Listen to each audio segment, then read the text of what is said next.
Di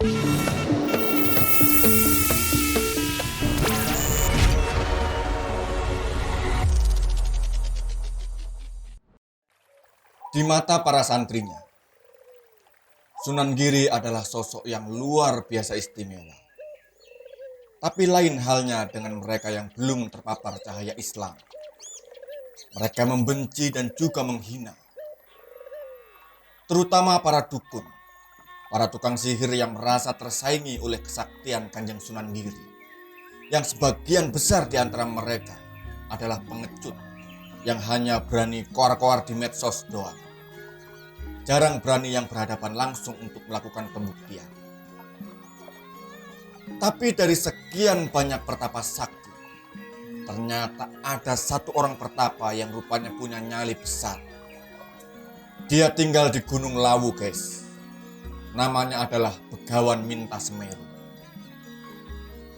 Sudah puluhan tahun Begawan Minta Semeru ini bertapa di atas gunung. Dan selama itu pula, dia tidak terusik oleh apapun, oleh siapapun. Tidak ada yang bisa mengusiknya, kecuali kalau dia mendengar kabar bahwa ada orang yang lebih sakti dari dia. Dia akan sangat semangat untuk mengalahkan orang itu. Dan hari itu pun datang, guys.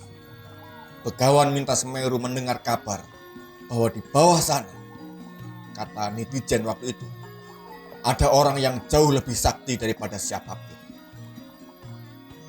Maka Begawan Minta Semeru pun merasa bersemangat.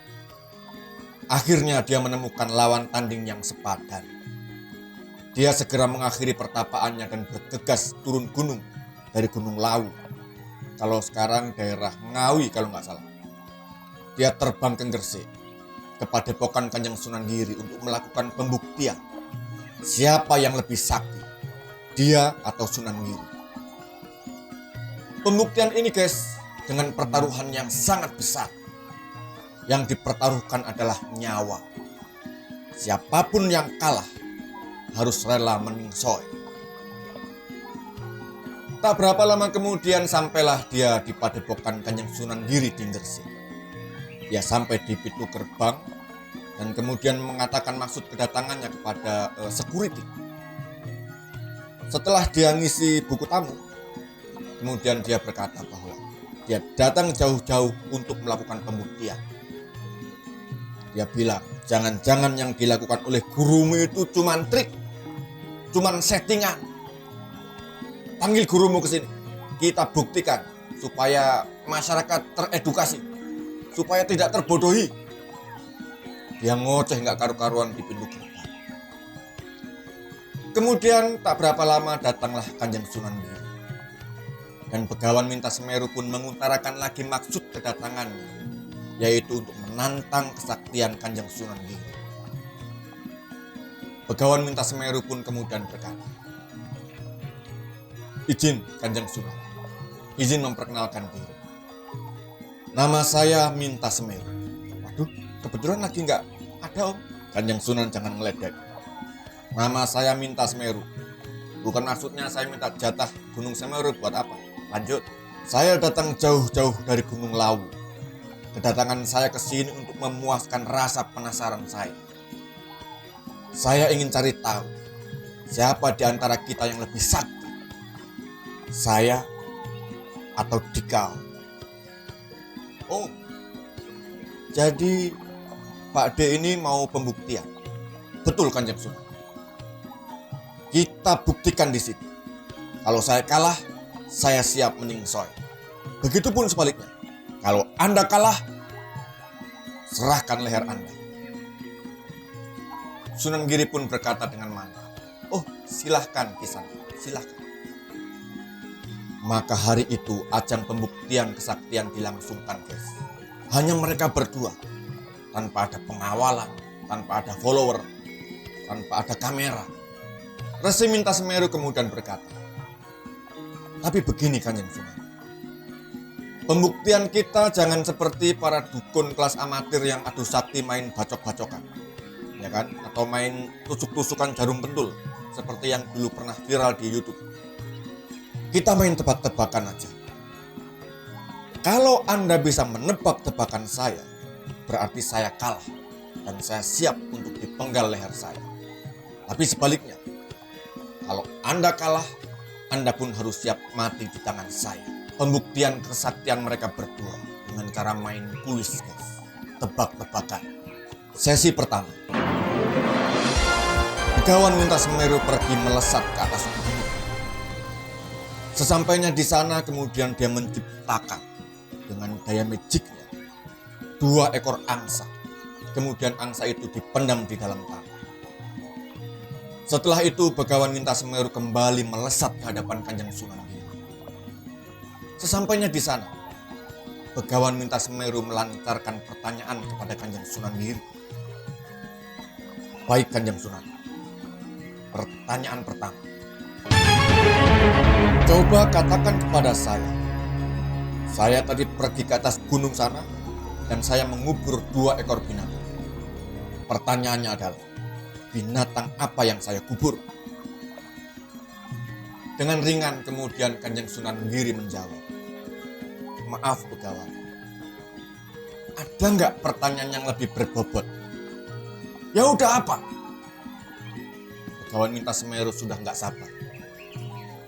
Kemudian Kanjeng Sunan Giri menjawab, yang Anda kubur tadi adalah 2 ekor naga, laki-laki dan perempuan. Dua-duanya warnanya hitam. Begawan Minta Semeru kemudian tertawa ngakak, guys. Karena dia yakin bahwa tebakan musuhnya ini salah.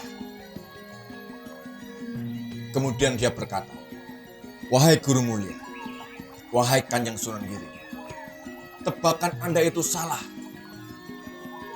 Yang saya kubur adalah 2 ekor angsa. Kemudian Kanjeng Sunan Giri berkata, sebentar, Anda kan datang ke sini untuk pembuktian. Maka kita buktikan dulu. Yang Anda kubur barusan apa? Apakah naga atau bukan? Kita harus speak by data, bos. Begawan Minta Semeru pun menyanggupi. Mereka berdua kemudian berjalan cepat menuju puncak gunung untuk memastikan hewan apa yang sebenarnya dikubur oleh Begawan Minta Semeru. Setelah sampai di TKP, Begawan Minta Semeru kemudian menggali lagi 2 ekor binatang yang tadi dikubur. Dan ternyata di sana didapati 2 ekor naga, guys. Laki-laki perempuan, warnanya hitam, tepat seperti tebakan Kanjeng Sunan Giri. Ular naga itu pun meliuk-liuk kemudian hilang di balik semak-semak. Gimana bro? Tanya Sunan Giri. Ya coba itu. Begawan Minta Semeru kaget. Oke, saya ngaku kalah. Satu lagi boleh? Boleh, silakan. Begawan Minta Semeru yang masih nggak mau kalah itu, guys. Kemudian dia meraih sebuah periuk dari tanah liat. Kemudian periuk itu diisi air dan dia lemparkan ke udara. Dengan mantra saktinya, periuk itu tengkurap di udara. Tapi anehnya, guys, air yang ada di dalam nggak tumpah. Melihat hal itu, Sunan Giri hanya tersenyum sindu. Kemudian Sunan Giri melambaikan tangannya sebentar. Sepret. Dan periuk yang terbang di udara itu, airnya pun tumpah.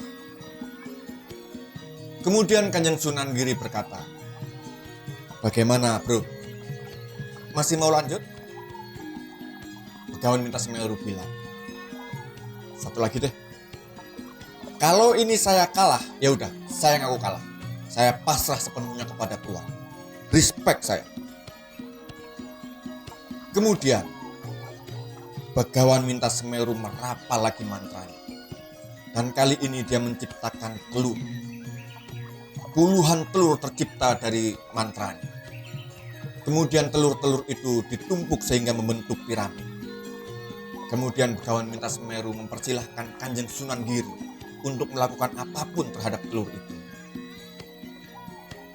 Kemudian dengan santai, Sunan Giri mengambil telur itu satu persatu. Tapi beliau mengambilnya tidak dari atas, melainkan dari pondasi, dari bawah. Diambil satu demi satu.